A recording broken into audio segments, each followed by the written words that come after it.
C'est pour ça que l'Akisabé, chapitre 1, verset 108, il est dit, car plusieurs séducteurs, donc entre parenthèses hommes, sont dans le monde et ne confessent point que Djokisabé est venu en chair et ne marche pas selon l'enseignement qu'il a donné. Celui qui est tel est aussi le séducteur et l'adversaire. Il y a point. Maintenant, ils ont pris ce passage, ils vont mettre ça dans l'épître de Jean en disant, celui qui ne confesse pas que Jésus-Christ est venu en chair, celui-là est l'antéchrist. Alors que quand on lit l'histoire de ce soi-disant Jésus dans les Bibles classiques, on voit que c'est quelqu'un qui trompe les gens, quelqu'un qui ment volontairement. Quand vous le lisez même dans le livre de Luc, après sa résurrection sur le chemin d'Emmaüs, il a rencontré 2 disciples, ça j'ai déjà expliqué ça plusieurs fois. On vous dit à un moment donné, Jésus fait semblant d'aller plus loin. Si vous ne connaissez pas ce qui veut dire fait semblant, vous tapez la définition fait semblant. Fait semblant, c'est d'adopter une attitude de vouloir mentir à quelqu'un. Exactement comme si j'ai ce truc-là, cette pochette. Cette pochette est là. Vous voyez? Je dois remettre cette pochette à quelqu'un, à la personne qui arrive. Et dès que la personne vient, cette pochette, je n'ai pas mis cette pochette dans ma poche. J'ai mis ça ailleurs. J'ai posé ça ailleurs, peut-être chez moi, et je viens voir la personne. Et je dis à la personne, tiens, je mets à fouiller ma poche en cherchant la pochette.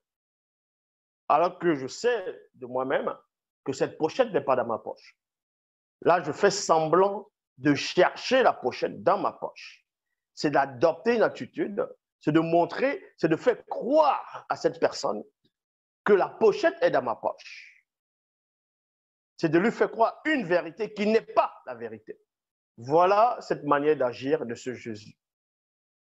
De ce Jésus. Parce que même dans les Bibles classiques, votre Jésus dit notre Père qui est dans les cieux. Dans d'autres versions, notre Père qui est aux cieux. Or, Salomon Souléma, lui dit que voici les cieux et les cieux ne peuvent contenir Dieu. Donc, c'est où ils ont pris ça. Donc, Salomon connaît des choses que Jésus n'a pas pu pénétrer. C'est pour ça que néanmoins, ils ont su cela. Ils viennent quand même dire qu'il y a ici plus que Salomon. Quand vous êtes dans l'anti-vérité, vous devenez un séducteur. Vous devenez l'adversaire. Vous devenez aigri. Vous devenez envieux, jalousie. Vous ressentez la jalousie.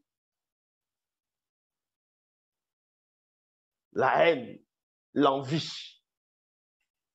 Toutes sortes de mauvaises choses passent à l'intérieur de vous. Vous devenez comme un passoire. Une passoire plutôt. L'Akisabé, chapitre 1, verset 108, il est dit, car plusieurs séducteurs sont dans le monde et ne confessent point que Djokisabé est venu en chair et ne marche pas selon l'enseignement qu'il a donné. Celui qui est tel est aussi le séducteur et l'adversaire. Donc, le séducteur et l'adversaire ne reconnaissent pas l'existence de Djokisabé. Mais ils vont plutôt inventer un autre personnage pour pouvoir remplacer Djokisabé. Et ce personnage, dont vous connaissez actuellement, c'est la personne de Yahushua, donc communément appelé Jésus. Appelé Jésus. C'est ça l'adversaire.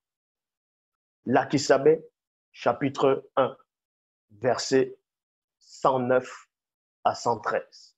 Prenez garde à vous-même, afin que vous ne perdiez le fruit, vous ne perdiez pas le fruit de votre travail, mais que vous receviez une pleine récompense.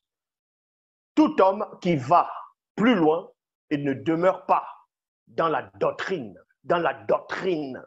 du Djokisabé, issu du Verbe, n'a point la manifestation de l'amour de Tété.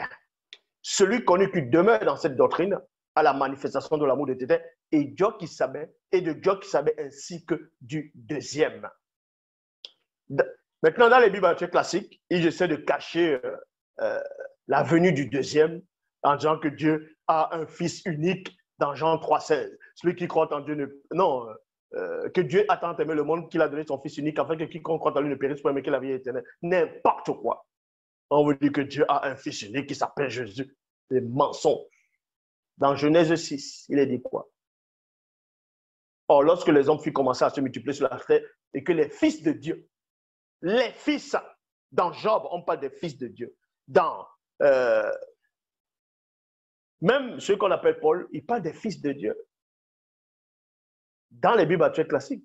Maintenant, ils vont venir faire croire aux gens, dans le livre des Hébreux, que Dieu n'a jamais dit que les anges sont ses fils. Dieu n'a jamais appelé les anges ses fils.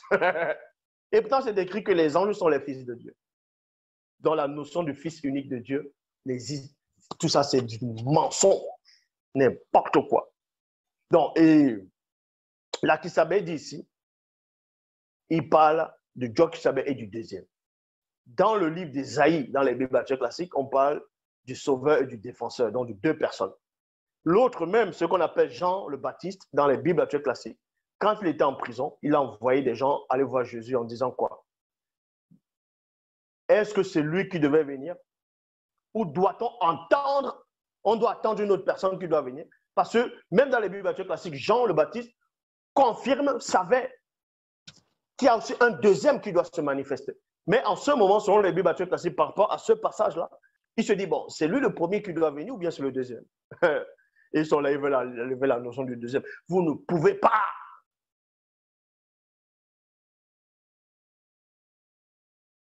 Si quelqu'un vient à vous et n'apporte pas cette doctrine, ne le recevez pas dans votre maison et ne soyez point amis avec lui. Car celui qui est ami avec lui participe à ses mauvaises œuvres. Le livre de l'histoire oubliée du peuple originel, chapitre 5, versets 73 à 74, il est dit ici, plusieurs seront en proie aux fausses doctrines et aux fausses visions.